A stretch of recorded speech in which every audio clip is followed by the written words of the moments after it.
அந்த டைம் என்ன ஆகுதுன்னா, பாரோவுக்கு வந்த சொப்பனத்துக்கு வந்து அர்த்தம் வந்து அங்கே இருக்க பீப்புளால் யாராலையுமே இன்டர்பிரட் பண்ண முடியல. அப்போ வந்து ஆல்ரெடி வந்து யோசேப் என்ன பண்ணுறாருன்னா, அவர் வந்து ஜெயிலில் இருக்கும்போது அங்கே 2 பர்சனுக்கு வந்து அவர் வந்து ட்ரீமை இன்டர்பிரட் பண்ணியிருப்பார். அவர் சொன்ன மாதிரியே ஒருத்தனுக்கு வந்து சொப்பனம் அவர் சொன்ன மாதிரியே நடந்திருக்கும். அவன் திருப்பியும் வந்து அவனுக்கு வேலை கிடச்சிரும். அவன் வந்து என்ன சொல்கிறான் அப்படின்னா, பாரோ கிட்ட இந்த மாதிரி ஜெயிலில் வந்து ஒரு மனிதன் இருக்கான், யோசேப்புன்னு ஒரு மனிதன் இருக்கான், அவனால் எப்பேற்பட்ட சொப்பனமாக இருந்தாலும் அதை இன்டர்பிரட் பண்ணக்கூடிய அவனுக்கு நாலேஜ் இருக்குது, நீங்கள் அவனை கூப்பிட்டு இந்த சொப்பனத்துக்கு உண்டான வியாக்கியானத்தை கேளுங்க அப்படின்னு. கர்த்தரோட பரிசுத்த நாமத்துக்கு ஸ்தோத்திரம். த ஒயிட் ஹவுஸ் மினிஸ்ட்ரீஸ் மூலியமாக உங்களெல்லாம் நான் சந்திக்கிறதுல நான் ரொம்ப சந்தோஷப்படுறேன். செய்திக்கு போகிறதுக்கு முன்னாடி ஒரு சின்ன ஜெபம் பண்ணிட்டு நம்ம செய்தி ஆரம்பிப்போம். மகா பரிசுத்தமுள்ள பிதாவே, ஷுதர் ஷதர் ரெபே செதரே ஷதர் ரபாலா ரிபா தொனேரே தெரே செதர் ரிபா தரிகாலர் பாபா தொரேபேலோரிக்கபா. கர்த்தர் சொல்றார், ரிக்கந்தர்ரா பாலோரிக்கபா, இது கடைசி காலம் என்று ஆவியானவர் எச்சரிக்கிறார். ரிக்கந்தர்ரா ஆயத்தமாக என்று கர்த்தர் சொல்றார். இஷபா லொக்கே தரிகலர்ரா பாபா ஒரு அக்கந்தர் ரெக்கேன் தரேசதர் ராபாலோரிக்கபா ஒரு அக்கந்தர் ரேபே லொக்கே ராபாபா. ஆவியானவர் சொல்றார், ரிக்கந்தர்ரா பரிசுத்தம் இல்லாம ரிக்கந்தர்ரா ஒருவரும் தேவனை காணவே முடியாதுன்னு என்று கர்த்தர் சொல்றார். இஷதக்கேலரா ஷபாலோரிக்கபா தொரேபேலோரிக்க. Thank you father. ரிக்கபா. இன்னைக்கு உண்டான தலைப்பு 2ஆம் எக்காலம். அதுக்கு உண்டான வசனம் புக் ஆஃப் ரெவலேஷன், வெளிப்படுத்தின விசேஷம் 8வது அதிகாரம் 8-9 வசனம். 2ஆம் தூதன் எக்காலம் ஊதினான். அப்பொழுது அக்கினியால் எரிகிற பெரிய மலை போன்று தோன்று சமுத்திரத்தில் போடப்பட்டது. அதனால் சமுத்திரத்தில் உள்ள 1/3 இரத்தமாயிற்று. சமுத்திரத்திலிருந்த ஜீவனுள்ள சிருஷ்டிகளில் 1/3 செத்து போயிற்று. கப்பல்களில் 1/3 சேதமாயிற்று. இது ஆக்சுவலி இங்கிலீஷில் எப்படி இருக்கும் அப்படின்னா, the second angel blew his trumpet and something like a great mountain burning with fire was thrown into the sea, and 1/3 of the sea became blood. 1/3 of the living creatures in the sea died, and 1/3 of the ships were destroyed. இந்த வசனத்தை நம்ம தியானிக்கிறதுக்கு முன்னாடி ஒரு விஷயத்தை நம்ம நல்லா புரிஞ்சுக்கணும். பைபிள்ன்றது வந்து ஒரு ஆவிக்குரிய புஸ்தகம். அந்த ஆவிக்குரிய புஸ்தகத்தில் ரிக்கரஷதர் ரெக்கே தரிபால ரிக்கபா பரிசுத்த ஆவியானவர் இல்லாமல் ரிக்கந்தர்ராபால பைபிளில் வாசிக்கிறது ரிக்கந்தர்ராபா சாத்தியமே அல்லன்னு என்று கர்த்தர் சொல்கிறார். ரிஷபா லொக்கே லக்கேலபா. ஸோ அதுவும் முக்கியமாக பார்த்தீங்கன்னா புக் ஆஃப் ரெவலேஷனில் பார்த்தீங்கன்னா எல்லாமே வந்து டைரக்டான வசனமாக இருக்காது, எல்லாமே ஒரு இன்டைரக்டான வசனமாக இருக்கும். ஸோ இந்த வசனத்தை எல்லாமே நம்ம எப்படி புரிஞ்சுக்கணும் அப்படின்னா, நம்ம டீகோட் பண்ணி புரிஞ்சுக்கணும். அந்த வசனத்தில் என்ன இருக்குது, அந்த வசனத்தில் வந்து எப்பவுமே நான் சொல்கிற மாதிரி தான், இந்த வசனத்தோட இன்னொரு ஜோடி வசனம் பார்த்தீங்கன்னா ஏதாவது ஒரு புஸ்தகத்தில் இருக்கும். பழைய ஏற்பாடு காலத்தில் இருக்கும், புதிய ஏற்பாடு காலத்தில் எங்கேயாவது ஒரு இடத்துல வந்து எந்த வசனம் எடுத்தாலும் அதுக்கு உண்டான ஒரு ஜோடி வசனம் இருக்கும். அந்த ஜோடி வசனத்தை நம்ம எப்பவுமே கண்டுபிடிக்கணும். அதுக்கு தான் அந்த பரிசுத்தாவியான அபிஷேகத்தை பெற்றுக்கொள்ளும் போது என்ன ஆகும் அப்படின்னா, ஆவியானவர் வந்து உங்களுக்கு வெளிப்படுத்துவார். இந்த மாதிரி வசனம் வந்து வேற ஒரு இடத்துல இருக்கு. அப்போ இந்த இடத்துல என்ன போட்டிருக்குன்னா, ஒரு ஏஞ்சல் வந்து ஒரு தூதன் வந்து அந்த ட்ரம்பட்டை ப்ளோ பண்ணும்போது அவர் வந்து ஒரு எக்காலத்தை ஊதுறாரு. ஊதுன உடனே என்ன ஆகுதுன்னா, ஒரு பெரிய மலை வந்து பர்னிங் வித் ஃபயர், அது வந்து ஒரு நெருப்பு போல அந்த மவுண்டன் மாறுறத ஜான் பார்க்குறாரு. அது சமுத்திரத்தில் போடப்படுறத பார்க்குறாரு. அது போட்ட உடனே என்ன ஆகுது அப்படின்னா, 1/3 ஆஃப் த சீ கிரியேச்சர்ஸ் இறந்து போயிடுது. அதே மாதிரி வந்து அங்கே இருந்த கப்பல் 1/3 ஆஃப் த ஷிப் எல்லாமே டிஸ்ட்ராய் ஆயிடுச்சு அப்படின்னு போட்டிருக்காரு. இது என்ன ஒரு தரிசனம், மவுண்டன்ன்றாங்க, நெருப்புன்றாங்க, அது எரிஞ்சு சமுத்திரத்தில் போடப்படுது அப்படின்னு நம்ம பார்க்குறோம். மவுண்டன் அப்படின்னு பார்த்தீங்க அப்படின்னா அது எப்படி எல்லாரும் இன்டர்பிரட் பண்ணுவாங்கன்னா, அது வந்து ஒரு பொலிட்டிக்கல் பவர் இல்லை ஒரு எக்கனாமிக்கல் பவர் அப்படின்னு சொல்லிட்டு சொல்லுவாங்க. எரேமியா தீர்க்கதரிசன புஸ்தகம் 51:25 வசனம் என்ன சொல்லுதுன்னா, இதோ பூமியே, எல்லாம் கெடுக்கிற கேடான பர்வதமே, நான் உனக்கு விரோதமாக வந்து என் கையை உனக்கு விரோதமாக நீட்டி உன்னை கண்மலையிலிருந்து உருட்டி உன்னை எரிந்து போன பர்வதமாக்கி போடுவேன் என்று கர்த்தர் சொல்கிறார். இங்க காட் வந்து பாபிலோனியன் கிங்டமுக்கு எதிர்த்து அவர் பேசுறாரு. என்ன சொல்றாரு அப்படின்னா, இந்த மாதிரி வந்து இந்த ஒரு மவுண்டனுக்கு ஒப்பிட்டார். பாபிலோன் வந்து ஒரு டிஸ்ட்ராயிங் மவுண்டன் அப்படின்னு சொல்லிட்டு கர்த்தர் வந்து எப்பவுமே ஒப்பிடுவார். அதே மாதிரி தான் எல்லா இடத்துலையும் பார்த்தீங்கன்னா ஒரு மவுண்டன்ன்றது எதை குறிக்குதுன்னா, ஒரு எக்கனாமிக்கல் பவர் இல்லை வந்து ஒரு கவர்மெண்ட் ஏதாவது ஒரு பவரை குறிக்கும். அதுதான் இந்த வசனம் என்ன சொல்லுது அப்படின்னா, இந்த மாதிரி வந்து ஒரு ஏஞ்சல் வந்து ஒரு ட்ரம்பட்டை ப்ளோ பண்ணுறாங்க. அப்போ அந்த ட்ரம்பட்டை ப்ளோ ஃப்ளோ பண்ணும்போது என்ன ஆகுதுன்னா அந்த பர்வதம் வந்து எரிஞ்சு போய் அந்த கடலுக்குள்ள விழறத யோவான் சுவிசேஷகர் வந்து அந்த தரிசனமா பார்க்குறாரு. நான் மறுபடியும் சொல்றது தான், கிறிஸ்தவ வாழ்க்கைன்றது வந்து வெறும் சபைக்கு மட்டும் போறது அல்லன்னு என்ற ஆவியானவர் சொல்றாரு. ஷக்கர் ரபா லக்கே தரிஷபா லோரிக்கபா உரக்கந்த ரபா லோரி தரிஷத ரெபே லோரிக்கபா. பரிசுத்த ஆவியானவர் வரம் இல்லாம ரிக்கந்த ரபால கிறிஸ்தவ வாழ்க்கையை நீங்க வாழவே முடியாதுன்னு என்று கர்த்தர் சொல்றாரு. ஷதர் ரெபே கெலே ஷதர் ரபா. ஸோ இப்போ வந்து நம்ம எப்படி இந்த எல்லா வசனத்தையும் நம்ம புரிஞ்சுக்கணும் அப்படின்னா நமக்கு இந்த அனாயிண்டிங் ரொம்ப தேவை. இதிலே அனாயிண்டிங்லேயே பார்த்தீங்கன்னா நிறைய கேடர்கள் இருக்கு. நான் சொன்ன மாதிரி தான் ஆவியின் 9 வரங்கள் இருக்கு. பரிசுத்த ஆவியானவர் பெற்றுக்கொண்டா மட்டும் பத்தாது, அதை இன்டர்பிரட் பண்ண ஒவ்வொரு அந்நிய பாஷைக்கும் நம்ம இன்டர்பிரட்டேஷனை நம்ம கற்றுக்கணும். அதே மாதிரி ட்ரீம்ஸ் அண்ட் விஷன்ஸ் அப்படின்னு ஒரு அனாயிண்டிங் இருக்குது. இந்த அனாயிண்டிங்கை நம்ம பெற்றுக்கணும். இந்த மாதிரி அனாயிண்டிங்கோட நடந்த ஒரு முக்கியமான 2 பர்சனை பற்றி தான் நான் சொல்ல போகிறேன். ஒன்று யோசேப்பு, இன்னொன்று தானியல். யோசேப்போட அனாயிண்டிங்கும் தானியலோட அனாயிண்டிங்கும் ரெண்டுமே ரொம்ப சிமிலரான அனாயிண்டிங் தான். 2 பேரும் பார்த்தீங்கன்னா அந்த நாட்டு தேசத்தை அந்த ராஜாக்கு அடுத்த பொசிஷனில் இருந்தாங்க. 2 பேருமே பார்த்தீங்கன்னா கவர்னர்ஸ். அவரும் பாரோவுக்கு அடுத்தபடியாக இருந்தார் யோசேப்பு. இவரும் வந்து தானியலும் வந்து நெபுகாத்நேசர் ராஜாவுக்கு வந்து அடுத்தபடியாக இருந்தார். யோசேப்பு இருந்த காலகட்டத்தில் பாரோன் வந்து ஒரு சொப்பனை காண்றார். என்ன சொப்பனை காண்றாரு அப்படின்னா, ஃபர்ஸ்ட் ஒரு 7 கவு மாதிரி ஒன்று பார்க்குறாரு. நல்ல ஹெல்த்தியான கவுஸை பார்க்குறாரு. அதே மாதிரி ரொம்ப ஒரு 7 ஒரு அன்ஹெல்தியான கவுஸையும் பார்க்குறாரு. இந்த அன்ஹெல்தியான கவுஸ் வந்து இந்த ஹெல்தியான கவுஸை வந்து சாப்பிட்றத அவர் பார்க்குறாரு. அதே மாதிரி சிமிலரான இன்னொரு ட்ரீமையும் பார்க்குறாரு. அப்போ அவர் ராஜ்யத்தில் அவர் தேடுறாரு இந்த சொப்பனத்துக்கு. ஏன்னா அந்த காலகட்டத்தில் நிறைய ராஜாக்களுக்கு இந்த மாதிரி வந்து ஆவிக்குரிய அனுபவங்கள் சொப்பனங்கள் வரும். அதனால தான் வந்து ஆபிரகாம் காலகட்டத்தில் அபிமலாக் ராஜாவுக்கு ஒரு சொப்பனம் வந்திருக்கும். ஆபிரகாம் வந்து பொய் சொல்லியிருப்பார். என்ன பொய் சொல்லியிருப்பாருன்னா, சாரா வந்து என்னோட தங்கச்சி தான் அப்படின்னு சொல்லியிருப்பாரு. உடனே அபிமலாக் ராஜா வந்து சாரா வந்து அவரோட பேலஸ்க்கு கூட்டிட்டு போயிடுவாரு.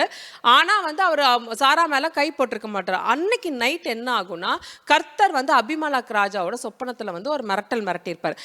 நீ வச்சிருக்க லேடி வந்து ஆபிரஹாமோட வைஃப், அவ தங்கச்சிலாம் கிடையாது, சிஸ்டர்லாம் கிடையாது, நீ அவன் மேலே கை போடவே கூடாது. அப்படி நான் கை போட்டேன்னா நான் கொடூரமா உன்னையும் ஒரு ராஜ்யத்தை நான் கொடூரமா நியாய தீர்ப்பேன்னு சொல்லிட்டு இன்ஃபேக்ட் கர்த்தர் வந்து அபிமலாக் ராஜாவோட சொப்பனத்தில் வந்து மிரட்டியிருப்பார். ஸோ இந்த சொப்பனன்றது வந்து ஆவிக்குரிய மனிதர்களுக்கு மட்டும் கிடையாது, அந்த காலத்தில் இருக்க நிறைய ராஜாக்களுக்கு வந்து அந்த சொப்பனம் பார்க்குற அனுபவத்தோட இருந்தாங்கன்னு சொல்லிட்டு நீங்கள் ஓல்ட் டெஸ்ட்மெண்ட்ல எல்லார் லைஃப் ஸ்டோரியை படித்தாலும் நீங்கள் பார்க்கலாம். அவங்க வந்து நிறைய சொல்லியிருப்பாங்க, இந்த மாதிரி ஒரு சொப்பனத்தை பார்த்தேன், இதை சொப்பனத்தை வியாக்கியானம் பண்ண. அப்போ ப்ராஃபிட்ஸ்லாம் உள்ள வருவாங்க. இது வந்து கிறிஸ்தவர்களாக இருந்தாலும் சரி, கிறிஸ்தவர் அல்லாத ராஜாக்களாக இருந்தாலும் சரி, எல்லாருமே இந்த சொப்பனங்கள் தரிசனம் பார்க்குற அனுபவத்தோட இருந்தாங்க. இது ஆபிரகாம் காலகட்டத்தில் நடக்குது. யோசேப்பு காலகட்டத்தில் இந்த மாதிரி பாரோ ஒரு சொப்பனத்தை பார்த்த உடனே அந்த டைமில் அந்த இன்டர்பிரட் பண்ணக்கூடிய அதிகாரமோ அதுக்கு வந்து நாலேஜோ அவர் பேலஸில் யாருமே கிடையாது. அதே மாதிரி எல்லா ராஜாக்களும் பேலஸில் என்ன பண்ணுவாங்கன்னா, ஒரு ப்ராஃபிட் மட்டும் வச்சிருக்க மாட்டாங்க. எத்தனை மதங்கள் இருக்கோ எல்லா மதத்தோட ப்ராஃபிட்ஸு, மத குருக்கள் எல்லாருமே வந்து பேலஸில் இருப்பாங்க. ஏன்னா ஏதாவது ஒரு சொல்யூஷன் எடுக்கும்போது நிறைய பீப்புள் வந்து வைஸ் பீப்புளும் இருப்பாங்க. இதுக்கு மேலே வந்து எப்பவுமே ராஜாலாம் என்ன பண்ணுவார்னா, கூடவே வந்து நிறைய ஸ்பிரிச்சுவல் பீப்புளை வச்சிருப்பாரு. ஸ்பிரிச்சுவலாக நீங்கள் என்ன சொல்கிறீங்க அப்படின்னு சொல்லிட்டு அவரோட கோட்டைகளில் எப்பவுமே இருப்பாங்க, கிங்டமில் இருப்பாங்க. ஸோ பிலிஸ்தியர்களும் சரி, பாபிலோனியனும் சரி, இவங்கெல்லாம் வந்து அவங்கவுங்க கோட்டைகளில் வந்து எப்பவுமே ஒரு ஸ்பிரிச்சுவல் லீடர்ஸ் கூடவே இருப்பாங்க. ஸோ அந்த டைமில் என்ன ஆகுதுன்னா, பாரோவுக்கு வந்த சொப்பனத்துக்கு வந்து அர்த்தம் வந்து அங்கே இருக்க பீப்புளால் யாராலையுமே இன்டர்பிரட் பண்ண முடியல. அப்போ வந்து ஆல்ரெடி வந்து யோசேப் என்ன பண்ணுறாருன்னா, அவர் வந்து ஜெயிலில் இருக்கும்போது அங்கே 2 பர்சனுக்கு வந்து அவர் வந்து ட்ரீமை இன்டர்பிரட் பண்ணியிருப்பார். அவர் சொன்ன மாதிரியே ஒருத்தனுக்கு வந்து சொப்பனம் அவர் சொன்ன மாதிரியே நடந்திருக்கும். அவன் திருப்பியும் வந்து அவனுக்கு வேலை கிடச்சிரும். அவன் வந்து என்ன சொல்கிறான் அப்படின்னா, பாரோ கிட்ட இந்த மாதிரி ஜெயிலில் வந்து ஒரு மனிதன் இருக்கான், யோசேப்புன்னு ஒரு மனிதன் இருக்கான், அவனால் எப்பேற்பட்ட சொப்பனமாக இருந்தாலும் அதை இன்டர்பிரட் பண்ணக்கூடிய அவனுக்கு நாலேஜ் இருக்குது, நீங்கள் அவனை கூப்பிட்டு இந்த சொப்பனத்துக்கு உண்டான வியாக்கியானத்தை கேளுங்க அப்படின்னு. அதே மாதிரி யோசேப்பு வராரு. யோசேப்பு வந்த உடனே அவர் சொல்றாரு, பாரோ வந்து அந்த சொப்பனத்தை சொல்றாரு, இந்த மாதிரி நான் சொப்பனத்தை பார்த்தேன் அப்படின்னு சொல்லிட்டு 2 சொப்பனத்தை வந்து யோசேப்பு கிட்ட சொல்றாரு. யோசேப்பு அதை கேட்ட உடனே அவர் என்ன சொல்லுவார் அப்படின்னா, இது 2மே டிஃப்ரெண்டான ட்ரீம்ஸ் கிடையாது, 2 ட்ரீமுக்குமே ஒரே அர்த்தம் தான் அப்படின்னு சொல்லிட்டு அந்த ட்ரீமுக்கு உண்டான அவரோட இன்டர்பிரட்டேஷனை கொடுக்குறாரு. என்ன சொல்றாரு அப்படின்னா, 7 வருஷம் உங்களுக்கு வந்து ரொம்ப ஒரு செழிப்பான காலம் வரும். அந்த செழிப்பான காலம் முடிஞ்ச உடனே அடுத்த 7 வருஷம் பஞ்சத்தின் காலம் வரும். அதனால நீங்க என்ன பண்றீங்க அப்படின்னா, அந்த 7 வருஷம் வந்து செழிப்பான நாட்கள் இருக்கும் போதே நீங்க நல்லா வந்து எல்லா கிரெயின்ஸையும் வந்து நீங்க வந்து ஸ்டோர் பண்ணிடுங்க. பிகாஸ் அந்த 7 வருஷம் பஞ்ச காலம் வரும்போது இங்க ஸ்டோர் பண்ண கிரெயின்ஸ் எல்லாம் நீங்க யூஸ் பண்ணிக்கலாம். பஞ்ச காலகட்டத்தில் வந்து நம்ம வந்து எந்த விதத்துல இந்த பஞ்சத்தால நம்ம வந்து வந்து அஃபெக்ட் ஆக மாட்டோம் அப்படின்னு சொல்லிட்டு யோசேப் வந்து இந்த அட்வைஸை வந்து பார்வோ கிட்ட கொடுத்தாரு. இதை கொடுத்த உடனே பார்வோனுக்கு ரொம்ப சந்தோஷமாயிடும். உடனே அவர் என்ன பண்ணுவார் அப்படின்னா, அவர் அனௌன்ஸ் பண்றாரு, இந்த மாதிரி இந்த இந்த சிட்டியில வந்து பார்வோனுக்கு அடுத்தபடியா நீ தான் இருப்ப. அப்போ ஒரு கவர்னர்னு ஒரு பொசிஷன் கொடுத்துட்டு என்ன சொல்லுவார்னா, என்னோட எல்லா அட்வைசரி கமிட்டியில நீ தான் இருப்ப, நான் எடுக்க போற டெசிஷனுக்கு எல்லாமே நீ தான் அட்வைசரா இருப்ப அப்படின்னு சொல்லிட்டு ஒரு பெரிய பொறுப்பை வந்து யோசேப்பு கொடுத்து அங்க உட்கார வைக்கிறார். யோசேப்பு சொன்ன மாதிரி அவர் எப்படி இன்டர்பிரட் பண்ணாரோ அதே மாதிரி 7 வருஷம் ஒரு செழிப்பான காலம் வருது. அந்த செழிப்பான காலகட்டத்தில் பார்வோ வந்து யோசேப்பு சொன்ன அதே அட்வைஸை அவர் ஃபாலோ பண்றாரு. என்ன ஃபாலோ பண்றாருன்னா, பெரிய களஞ்சியெல்லாம் கட்டி அந்த கிரெயின்ஸ் எல்லாம் அவங்க சேமிச்சு வைக்கிறாங்க. அந்த 7 வருஷம் முடிஞ்சதுக்கு அப்புறம் அடுத்த 7 வருஷம் பஞ்சத்தின் காலம் வருது. அந்த டைம்ல அந்த பஞ்ச காலகட்டத்தில் வந்து ஈஜிப்ட் மட்டும் கிடையாது, அந்த சுத்தி இருந்த என்டையர் நேஷனுமே வந்து ஒரு செவ்வியரான ஒரு பஞ்சத்துக்குள்ள போறாங்க. அதனால தான் யோசேப்போட அப்பாலாம் வந்து ரொம்ப கஷ்டப்பட்டிருப்பாங்க. எருசலம் அப்புறம் யூதா மக்கள்லாம் ரொம்ப கஷ்டப்பட்டு இவங்க கிட்ட வந்து கிரெயின்ஸ் எல்லாம் வாங்கிட்டு போவாங்க. ஸோ அந்த காலகட்டத்தில் அப்படிதான் இருந்தது. ஸோ எப்பவுமே கிங்டம்ல பார்த்தீங்கன்னா ஒரு ப்ராஃபிட்ஸ் இருப்பாங்க. இந்த ப்ராஃபிட்ஸ்ல எப்படிப்பட்ட மனிதர்களா இருப்பாங்க அப்படின்னா, சொப்பனங்கள் தரிசனங்கள் பார்த்து வியாக்கியானம் பண்ற ஒரு பர்சனாக தான் இருப்பாங்க. இது யோசேப்பு காலகட்டம். அப்படியே நீங்க வந்தீங்கன்னா தானியலோட லைஃப் ஸ்டோரியும் சிமிலரான லைஃப் ஸ்டோரி தான். தானியலும் பார்த்தீங்கன்னா நெபுகாட் நேசர்னு ஒரு ராஜா கிட்ட இருந்திருப்பார். அவர் பேபிலோனியன் கிங்டம்.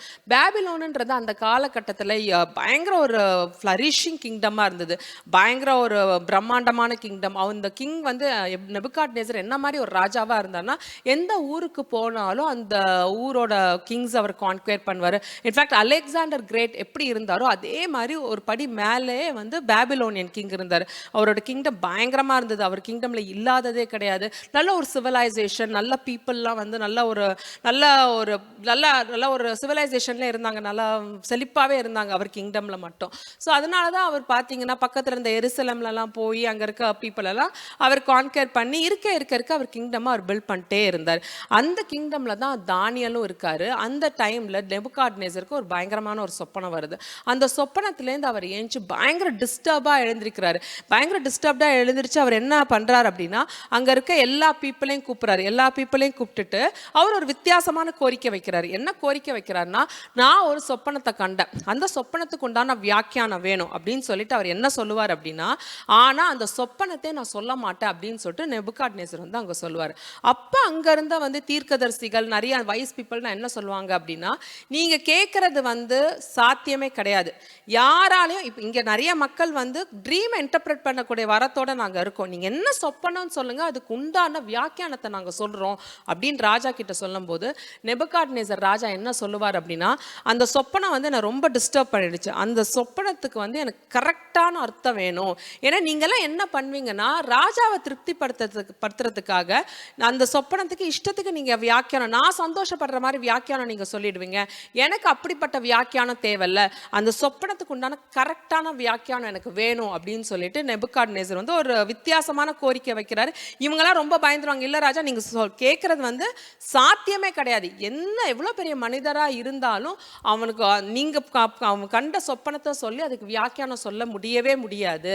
அது வந்து அந்த மாதிரி ஒரு அத்தாரிட்டி வந்து தேவர்களுக்கு மட்டும்தான் இருக்குது, கடவுளுக்கு மட்டும்தான் இருக்குது. ஆனால் அந்த கடவுள் வந்து இப்போ நம்மளோட சஞ்சரிக்கலை, அதனால் நீங்கள் கேட்குறது வந்து ஒரு முடியாத காரியம்னு ராஜாவுக்கு பயங்கர கோவம் வந்துடும். அது எப்படி நீங்கள் என்கிட்ட முடியாதுன்னு சொல்லலாம்? அப்போ இந்த மாதிரி ஒரு வரமே உங்ககிட்ட இல்லாட்டி இந்த மாதிரி பீப்புளே எனக்கு வேண்டாம் அப்படின்னு சொல்லிட்டு அப்போ ஒரு இஷ்யூ ஒரு இது சொல்கிறாரு. என்ன சொல்கிறாரு அப்படின்னா, இந்த மாதிரி யாராலெல்லாம் சொப்பனை சொல்லி வியாக்கியானம் சொல்ல முடியாதோ அந்த மாதிரி மக்களே எனக்கு தேவையில்லை, அந்த மாதிரி தீர்க்கதரிசிகளை வேணும்னா அந்த மாதிரி வைஸ் பீப்புளும் வேணாம் அப்படின்னு சொல்லிட்டு கொல்ல உத்தரவு அவர் கொடுத்துட்றாரு. அப்போ இவங்க அந்த சோல்ஜர்ஸ்லாம் போகிறாங்க, எல்லா வைஸ் பீப்புளும் அரெஸ்ட் பண்ணி கிங்டம்க்கு கொண்டு வர போகிறாங்க. அப்போ தானியலை அரெஸ்ட் பண்ண ஒரு சோல்ஜர் போகிறாரு. இப்போ இந்த சோல்ஜர் வந்து தானியல் அரெஸ்ட் பண்ண போது அப்போ தானியல் வந்து கேட்குறாரு, எதனால் எங்களை அரெஸ்ட் பண்ணுறீங்க அப்படின்னு சொல்லும்போது அப்போ வந்து அந்த சோல்ஜர் என்ன சொல்வாரா, நெபுகாட்நேசருக்கு ஒரு சொப்பனம் வந்துச்சு, அந்த சொப்பனத்துக்கு உண்டான வியாக்கியானம் கேட்குறாரு. ஆனால் அவர் வித்தியாசமாக என்ன கேட்குறாருன்னா, தான் கண்ட சொப்பனத்தையும் சொல்கிறாரு, அதுக்கு உண்டான வியாக்கியானத்தையும் சொல்கிறாரு. இது நம்மளோட கிங்டமில் யாராலையும் முடியல, அதனால கொல்ல உத்தரவு கொடுத்துட்டாரு அப்படின்னு உடனே தானியல் என்ன சொல்வாருன்னா, நீங்கள் வந்து என்னை ராஜா கிட்ட கூட்டிகிட்டு போங்க அப்படின்னு அவர் சொல்லுவார். உடனே தானியல் வந்து ராஜா கிட்ட கூட்டிகிட்டு போகிறாங்க. உடனே வந்து தானியல் என்ன சொல்லுவார்னா, என்னால் வந்து உங்கள் சொப்பனத்தையும் சொல்லி வியாக்கியானம் சொல்ல ஒரு சராசரியான மனிதனை என்னால் முடியாது, ஆனால் நான் ஆராதிக்கிற தேவன் சர்வ வல்லமை உள்ள தேவன், அவரால் நீங்க பார்த்த சொப்பனத்தையும் என்கிட்ட சொல்ல முடியும், அதுக்கு உண்டான அர்த்தத்தையும் சொல்ல முடியும், ஆனா எனக்கு நீங்க கொஞ்சம் டைம் கொடுக்கணும் அப்படின்னா ராஜா சரின்றாரு. சரி நீ டைம் எடுத்துக்கோ, ஆனா நான் பார்த்த சொப்பனத்தை நீ சொல்லணும், அதுக்கு உண்டான வியாக்கியானத்தை சொல்லணும். அப்படி நீ சொல்லாட்டி நான் வந்து என்ன இஷ்யூ கொடுத்தேன், எல்லாரையும் வந்து கொல்லணும்னு நான் சொன்னேன், அதே மாதிரி எல்லா வைஸ் பீப்புளையும் தீர்க்கதரிசிகளையும் நான் கொன்னுடுவேன் அப்படின்னு சொல்லிட்டு ராஜா மிரட்டுறேன். உடனே தானியல் அவரோட குவார்டர்ஸ்க்கு வராரு. அப்போ வந்து அவரோட ஃப்ரெண்ட்ஸ் எல்லாம் இருக்காங்க. அப்போ அவர் சொல்றாரு, இந்த மாதிரி நம்ம சொப்பனத்தையும் சொல்லி வியாக்கியானமும் சொல்லாட்டி நம்மளை வந்து ராஜா வந்து கொன்னுடுவேன் அப்படின்றாரு. அதனால நீங்க எனக்கா ஜெபம் பண்ணுங்க, நீங்க ஜெபிங்க, சோ தட் வந்து கர்த்தர் வந்து அதுக்கு உண்டான சொப்பனத்தையும் நேபுகாத்நேசர் ராஜா பார்த்த சொப்பனத்தையும் அதுக்கு உண்டான வியாக்கியானத்தையும் எனக்கு கொடுக்கணும், நீங்க ஜெபம் பண்ணுங்க அப்படின்னோன்னு. அதே மாதிரி அன்னைக்கு நைட்டு ஜெபிக்கும் போது கர்த்தர் வந்து தானியலுக்கு நேபுகாத்நேசர் ராஜா என்ன சொப்பனம் பார்த்தாரோ அதே தரிசனமா வந்து தானியலுக்கு காட்டுறாரு. காட்டினது மட்டும் கிடையாது, அதுக்கு உண்டான வியாக்கியானத்தையும் வந்து தானியலுக்கு கொடுக்குறாரு. இதை எடுத்துட்டு போய் தானியல் வந்து பிரசன்ட் பண்றாரு, அந்த கிங் கிட்ட பிரசன்ட் பண்றாரு. அவர் என்ன சொல்றாரு அப்படின்னா, நீங்க கேட்டது வந்து ஒரு இம்பாசிபிளான ஒரு விஷயம், யாராலையும் இன்னொருத்தனோட சொப்பனத்தையும் சொல்ல அதுக்கு வியாக்கியானம் பண்ண முடியாது. ஆனா நான் ஆராதிக்கிற தேவன் சர்வ வல்லமையுள்ள தேவன், அதனால நீங்க பார்த்த சொப்பனத்தையும் வந்து என்கிட்ட காமிச்சு அதுக்கு உண்டான அர்த்தத்தையும் சொல்லிட்டாரு அப்படின்னு சொல்லிட்டு அப்போ தானியல் வந்து சொல்றாரு, இந்த மாதிரி ராஜா கிட்ட நீங்க பார்த்த சொப்பனம் இப்படிதான், நீங்க ஒரு பெரிய ஸ்டாச்சு பார்த்திருக்கீங்க, அந்த ஸ்டாச்சுல வந்து அந்த ஹெட் வந்து கோல்டனா இருந்தது, செஸ்ட் பார்த்தீங்கன்னா சில்வரா இருந்தது, அப்புறம் வேஸ்ட் டு நீஸ் வந்து பிரான்ஸ்ல இருந்தது, அந்த ஆங்கிள் வந்து அயன்ல இருந்தது, ஃபீட் வந்து கிளே அண்ட் அயன் மிக்ஸ்ல இருக்கு, இதுதான் நீங்க பார்த்த சொப்பனம் அப்படின்னு. ராஜாக்கு கொஞ்சம் சந்தோஷமாயிடுது, ஓகே நான் பார்த்த சொப்பனத்தை அவன் கரெக்டா சொல்லிட்டான் அப்படின்னு சொல்லிட்டு அந்த சொப்பனத்தை அவர் சொல்றாரு. அந்த மாதிரி ஒரு ஸ்டாச்சுவை நீங்க பாக்குறீங்க. அப்போ ஒரு மலையிலேருந்து ஒரு கல்லு உருண்டு வந்து, ஒரு ஹியூமன் ஹேண்டால செய்யாத கல்லு வந்து என்ன ஆகுதுன்னா மலையிலேருந்து உருண்டு வந்து கால் கிட்ட அது வந்து தட்டி விடுது, அந்த என்டையர் ஸ்டாச்சுமே கீழே விழுந்து துவம்சம் ஆயிடுது. அந்த சின்ன கல் வந்து பெரிய மவுண்டனா ஆகி எவர்லாஸ்டிங் மவுண்டனா ஆயிடுது, இதுதான் நீங்க பார்த்த சொப்பனம் அப்படின்னு சொல்லிட்டு தானியல் சொல்றாரு. இதை பார்த்த உடனே இந்த கேட்ட உடனே நேபுகாத்நேசருக்கு ரொம்ப சந்தோஷம் வந்துடும். என்ன சந்தோஷம்னா, கரெக்ட் நான் பார்த்த சொப்பனம் இதுதான், ஆனா அந்த சொப்பனத்துக்கு உண்ட வியாக்கியானக்கு வேணும் அப்படின்னு. அப்புறம் தானியல் கண்டினியூ பண்றாரு. என்ன கண்டினியூ பண்றாருன்னா, கோல்டுன்றது வந்து பாபிலோனியன் கிங்டம் குறிக்குது, நீங்க இப்ப இருக்க கிங்டம் தான் அது கோல்டன், உங்களுக்கு அப்புறம் வந்து பெர்ஷியன் கிங்டம் வரும், அது வந்து சில்வர், அது உங்களை டேக் ஓவர் பண்ணும். அதுக்கப்புறம் என்ன ஆகுது அப்படின்னா, கிரீக் கிங்டம் வந்து பெர்ஷியன் கிங் வந்து டேக் ஓவர் பண்ணுவாங்க, அப்புறம் ரோமராஜ்யம் நடக்கும். இதுதான் இந்த 4 கிங்டமோட வெளிப்பாடு அப்படின்னு சொல்லிட்டு அவர் என்ன சொல்லுவாருன்னா, அந்த கல்லுன்றது வந்து ஒரு ஹியூமன் ஹேண்டால செய்யாதது. எல்லாரும் என்ன சொல்லுவாங்க அப்படின்னா, அதோட இன்டர்பிரேஷன், இந்த கடைசியா வர இன்டர்பிரேஷன், அந்த கல்லு வந்து மேலேந்து வர்றது வந்து ஹியூமன் ஹேண்டால செய்யாதது. அதுக்கு என்ன அர்த்தம் அப்படின்னா, ஏசு கிறிஸ்து வந்து இந்த மனிதர்களால அவர் வந்து பூமியில வரல, அவர் பரிசுத்த ஆவியானவர் ஏவப்பட்டு இந்த பூமியில வந்தார். அவர் வந்து இந்த என்டையர் நேஷனே உடைச்சு போட்டு அவரோட கிங்டம் தான் எவர்லாஸ்டிங் கிங்டமா இந்த பூமியில இருக்கும். அதை தான் அவர் சொல்லுவார், எவர்லாஸ்டிங் கிங்டம் ஒன்று வரப்போகுது அப்படின்னு சொல்லிட்டு தானியல் வந்து நேபுகாத்நேசருக்கு வந்து இந்த சொப்பனத்தை அவர் வெளிப்பாடு கொடுக்குறாரு. இதை கேட்ட உடனே நேபுகாத்நேசருக்கு வந்து ரொம்ப சந்தோஷமாயிடும். அவர் என்ன சொல்வார்னா, நான் பார்த்த சொப்பனமும் கரெக்ட் தான், அதுக்கு உண்டான வியாக்கியானத்தை நீ கொடுத்துட்ட அப்படின்னு சொல்லிட்டு சாஷ்டாகமாக தானியல் காலில் விழுந்து அவரை வந்து ப்ரைஸ் பண்ணாராம். நீ வந்து இனிமேட்டு என்னோட அட்வைசரி கமிட்டிக்கு நீ தான் பெரிய ஆளாக இருக்கணும். அதே மாதிரி தான் யோசேப் எப்படி டக்குன்னு கவர்னராக ஆக்கினாரோ அதே மாதிரி வந்து இவரையும் வந்து ஒரு கவர்னராக ஆக்கி அந்த என்டையர் நேஷனுக்கு வந்து தானியலை ப்ரமோட் பண்ணிடுறாரு. இதுதான் சொப்பன தரிசனங்கள் பார்க்குற அபிஷேகத்தோட ஒரு வல்லமன் என்று கர்த்தர் சொல்றார். இஷதர் ரெக்கே பரபாலோ ரிகபா, எல்லாரும் இந்த அபிஷேகத்தை பெற்றுக்கொள்றது தான் ரிகந்தர்ரா ஆவியானோட வாஞ்சான் என்று கர்த்தர் சொல்றார். இஷதர் ரெபெக்கேலா ரஷபாலோ. 15th centuryல பார்த்தீங்கன்னா சுவிட்சர்லாண்டில் வந்து ஒரு ரெஃபர்மேஷன் நடக்குது. 1505ல வந்து தாமஸ் வைட் பேக் அப்படின்னு ஒரு ப்ரொஃபஸர் இருக்காரு, யூனிவர்சிட்டி ஆஃப் பேக்ஸல் அப்படின்னு சொல்லிட்டு அந்த யூனிவர்சிட்டியில் வந்து இவர் தியாலஜி சொல்லி கொடுக்குற ஒரு ப்ரொஃபஸர். இவர் வந்து என்ன நோட்டீஸ் பண்றாருன்னா, அந்த காலத்தில் வந்து நிறைய பிரிஸ்டெல்லாம் இருந்தாங்க. அப்போ இருந்த பீப்புளெலாம் என்ன பண்ணுவாங்களாம், பாவங்கள் நிறைய செஞ்சுட்டு சபைகளில் போய் அங்கே இருக்க ஃபாதர்ஸ்கிட்ட போய் மன்னிப்பு கேட்பாங்களாம். நான் அந்த மாதிரி பாவம் செஞ்சுட்டேன் அப்படின்னோடனே ஃபாதர்ஸ்லாம் வந்து மன்னிப்பு கொடுத்துருவாங்களாம். சரி நீ பண்ண பாவத்துக்கு வந்து இந்த மாதிரி பொருத்தனை பண்ணி இதை பண்ணிடு அப்படின்னு சொன்ன உடனே இந்த பாவங்கள் மன்னிக்கப்பட்டுருச்சுன்னு ஒரு பிலீஃபில் அவங்க இருக்கிறாங்க. அதனால மக்கள்லாம் என்ன பண்ணுவாங்கன்னா, இன்னொரு இதுவும் பண்ணுவாங்க, காசை கொடுத்துட்டு தங்களோட பாவ மன்னிப்பை வாங்கிப்பாங்க. இந்த மாதிரி ஒரு டிஃப்ரெண்ட்டான ஒரு சுச்சுவேஷன்ல கிறிஸ்டியனா பிறந்த மக்கள் இருந்தாங்க. அப்ப இவர் நோட்டீஸ் பண்றாரு, தாமஸ்ன்றவர் நோட்டீஸ் பண்றாரு, இவங்க எல்லாம் என்ன இப்படி வந்து ஒரு வித்தியாசமான கிறிஸ்தவ வாழ்க்கையை வாழ்றாங்க அப்படின்னு சொல்லிட்டு அவர் தியாலஜி வந்து நல்லா தெரிஞ்சதுனால அவர் பைபிள் வாசிக்கிறார். பைபிள் வாசிச்சு அவருக்கு கீழே நிறைய ஸ்டூடெண்ட்ஸ்க்கு வந்து பைபிள்ல இருக்க ஆவிக்குரிய ரகசியங்களை பத்தி அந்த இருக்க பீப்புளுக்கு வந்து சொல்றாரு. இல்ல பைபிள்ல வேற ஒண்ணு சொல்லப்பட்டிருக்கு, ஆனா சபைகள்ல வந்து வேற சொல்லப்படுது அப்படின்னு சொல்லிட்டு இவர் தான் நிறைய ஸ்டூடெண்ட்ஸ் அங்க ட்ரெயின் பண்றாரு. அங்க இருக்க ஒரு ஸ்டூடெண்ட் பேரு தான் உல்ட்ரிக் ஸ்விங்லி. இவர் வந்து சுவிட்சர்லாந்து நாட்டை சேர்ந்தவர், ஜூரிக் அந்த இருக்க சிட்டியில இருக்காரு. இவங்க எல்லாமே தியாலஜி ஸ்டூடெண்ட்ஸ். இவங்க எல்லாம் என்ன பண்றாங்க, ஃபாதர் இவங்க அந்த பிரிஸ்டா இருக்கிறவங்க வந்து என்ன பண்ணுவாங்கன்னா, அவங்க தியாலஜி படிக்கும் போது லாங்குவேஜஸ்க்கு ரொம்ப இம்பார்ட்டன்ட் கொடுப்பாங்க. கிரீக், லாட்டின், ஹீப்ரூ இந்த மாதிரி லாங்குவேஜஸ்லாம் அவங்க நல்லா படிப்பாங்க. அந்த டைம்ல வந்து பைபிள் வந்து இப்போ இருக்க காலகட்டம் மாதிரி எல்லா லாங்குவேஜ்லாம் கிடையாது. அப்போ லாட்டின்ல இருக்கும், கிரீக், அரமைக் இந்த மாதிரி லாங்குவேஜ்ல மட்டும்தான் இருக்கும். இதுவுமே பார்த்தீங்கன்னா இங்க பைபிள் வந்து பப்ளிக் யூஸ்க்கெல்லாம் கிடையாது. யாரும் பைபிள்லாம் வீட்டில் வச்சுக்க கூடாது. அப்படி பைபிள் வாசிச்சா வந்து அது வந்து ஒரு அஃபென்ஸா அந்த டைம்ல வந்து அனௌன்ஸ் பண்ணியிருந்தாங்க. ஸோ பைபிள்ன்றது சபைகள்ல இருக்கும். அந்த பைபிளில் வந்து இந்த மாதிரி தியாலஜி படிச்சவங்க மட்டும்னால தான் படிக்க முடியும். ஸோ இந்த உல்ட்ரிக் ஸ்விங்லி வந்து இவர் நல்லா லாங்குவேஜ் நல்லா தெரிஞ்சதுனால அந்த பைபிளை வாசிக்க ஆரம்பிக்கிறார். அப்போ அவர் பைபிளை வாசிக்கும் போது அவர் என்ன கண்டுபிடிக்கிறார் அப்படின்னா, நம்ம பாவங்களை மன்னிக்கக்கூடிய அதிகாரம் சர்வ வல்லமை உள்ள இயேசு கிறிஸ்துக்கு மட்டும்தான் இருக்கு. அப்போ பைபிள் அப்படி சொல்லப்பட்டிருக்கு. ஆனா நம்ம இப்ப என்ன பார்க்குறோம், எல்லாம் வந்து நிறைய பாவம் செஞ்சு இங்க இருக்க பிரிஸ்ட வந்து அப்படியே அசால்ட்டா வந்து மன்னிப்பு கேட்டுட்டு போறாங்க. நிறைய பேர் பணத்தை கொடுத்துட்டு அந்த பாவத்திலே இருக்காங்களே. அப்போ இப்ப பைபிள்ல சொல்லப்பட்டு இந்த இப்ப இருக்க சபைகள் நடக்கல அப்படின்னு சொல்லிட்டு அவர் ரொம்ப வருத்தப்பட்டு என்ன பண்றாரு அப்படின்னா, ஓப்பன் ஏர்ல வந்து ப்ரீச் பண்றாரு. ஓப்பன் மார்க்கெட்ல எங்கெல்லாம் மக்கள் வந்து கூடுறாங்களோ அங்க போய் ப்ரீச் பண்ண ஆரம்பிக்கிறார். என்ன ப்ரீச் பண்றார் அப்படின்னா, மனம் திரும்புங்கள், நீங்க வந்து பாவமான வாழ்க்கையில இருக்கீங்க, உங்க பாவத்தை மன்னிக்க கூட அதிகாரம் எந்த மனிதர்களுக்கும் கிடையாது, எந்த மத குருக்களுக்கும் கிடையாது. உங்க பாவத்தை மன்னிக்கிற அதிகாரம் சர்வ வல்லமை உள்ள தேவனுக்கு மட்டும்தான் இருக்கு, இயேசு கிறிஸ்துக்கு மட்டும்தான் இருக்கு. அதனால மனம் திரும்புங்க, மனம் திரும்புங்கன்னு சொல்லிட்டு ஓப்பன் மார்க்கெட்ல அவர் ப்ரீச் பண்ண ஆரம்பிக்கிறார். நிறைய மக்கள் வராங்க. நிறைய மக்கள் வந்து என்னடா ஒரு வித்தியாசமான ப்ரீச்சிங்கா இருக்கே அப்படின்னு கேட்க ஆரம்பிக்கிறாங்க. அவர் ஒரு படி மேல இன்னொன்னு என்ன சொல்றாரு அப்படின்னா, பைபிளை வாசிங்க, பைபிள்ல தான் ஆவிக்குரிய ரகசியங்கள் நல்லா இருக்கு. நீங்க பைபிளை வாசிக்கும் போது நீங்க தேவனை வந்து அறிஞ்சிக்க முடியும், அவரோட நெருங்கி நீங்க நடக்க முடியும்.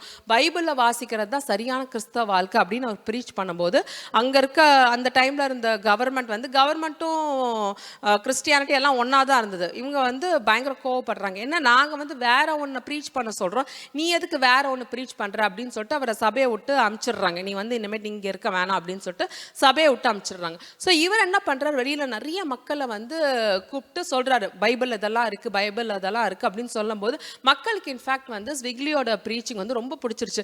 ஏன்னா இவர் என்ன ரொம்ப வித்தியாசமா ப்ரீச் பண்றாரு, இவர் வந்து ரெப்பன்டன்ஸ் பத்தி சொல்றாரு, இயேசு கிறிஸ்துவ பத்தி சொல்றாரு. நிறைய அவருக்கு ஃபாலோவர்ஸ் வந்துட்டாங்க.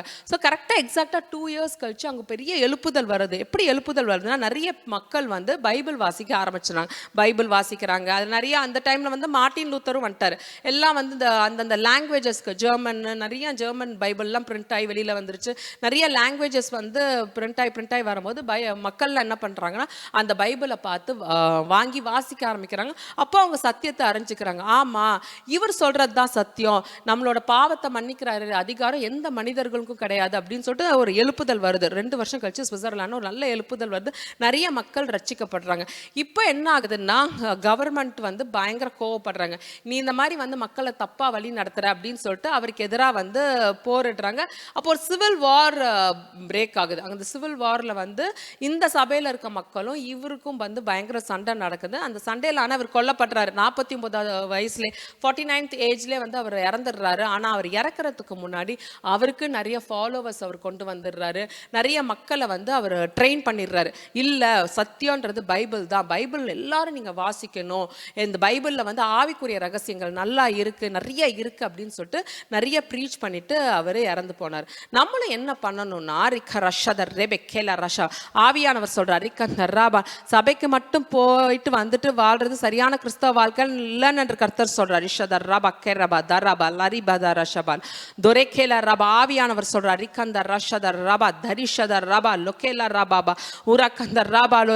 பரிசுத்தாவியை பெற்றுக்கொள்ளணும், வேதம் தினமும் வாசிக்கணும் என்று கர்த்தர் சொல்றார். அதுதான் கிறிஸ்தவ வாழ்க்கை என்று ஆவியானவர் சொல்றார். ராபா லோரிக்கந்த ரேபே லொக்கேலா ரஷபா. நீங்கள் எப்படி வாழணும்னு ரிக்கந்த ராபா லோரிக்க பைபிளில் கொடுக்கப்பட்டிருக்க ரிக்கந்த நீங்கள் அப்படி தான் வாழணும்னு என்று கர்த்தர் சொல்கிறார். ரிக்கந்த ராபா லோரிக்கம் எப்படியோ வாழ்றது கிறிஸ்தவ வாழ்க்கை அல்ல. ரிக்கந்த ராபா இப்படி தான் வாழணுன்றது தான் சரியான கிறிஸ்தவ வாழ்க்கைன்னு என்று கர்த்தர் சொல்கிறார். ரிக்கந்த ராபா லோரிக்கபா ஒரு பரிசுத்தமான வாழ்க்கை தான் சரியான கிறிஸ்தவ வாழ்க்கைன்னு என்று கர்த்தர் சொல்கிறார். ரிஷதர் ரேபே கேலா ரஷபா லோரிக்கபா ஊராதர சதர் ரபா கல ரபா துரிதர சதர் ரேபே லோரிக்கந்த ராபா லோரிக்கபா துரஷதர் ராபா லோரிக்கந்த ரேபே லோரிஷதர் ராபா துரிதர தர பல ரபா லக்கல் தரிஷதர் ராபா லோரிக்கபா. என்னை நோக்கி கூப்பிடுங்கள் ரிக்கந்த உங்களுக்கு அறியாதமான எட்டாதமான காரியத்தை அறிவிப்பேன் என்று ஆவியானவர் சொல்றார். ரிஷபா லோரிக்கபா.